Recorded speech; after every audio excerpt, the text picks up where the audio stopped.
حضرت علی کا فرمان ہے کہ کبھی بھی کسی کو دھوکہ مت دینا، اگر کسی کو چھوڑنا ہے نا، یہ بات بہت پتے کی ہے۔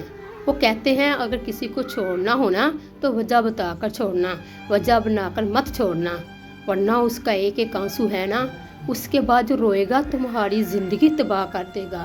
کیونکہ دھوکہ صرف ایک رشتہ نہیں توڑتا، وہ انسان کا اعتماد، یقین اور دل کے سکون کو بھی زخمی کر دیتا ہے، پوری انسان کو توڑ دیتا ہے۔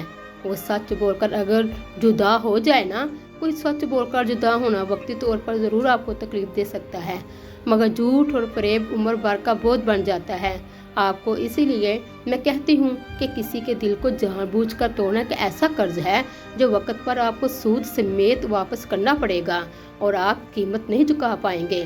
کبھی بے چینی کی صورت میں ہوگا، یا کبھی رشتوں کی ناکامی کی صورت میں ہوگا، کبھی سکون کے چھین جانے کی صورت میں ہوگا۔ اسی لیے میں کہتی ہوں اپنے کردار کو بچا کر فیصلے کریں، کیونکہ اللہ کے نزدیک سب سے قیمتی چیز انسان کا اخلاق ہے۔ جو دوسروں کے آنسوؤں سے نہیں ڈرتا وہ پھر اپنی باری کا انتظار کرے۔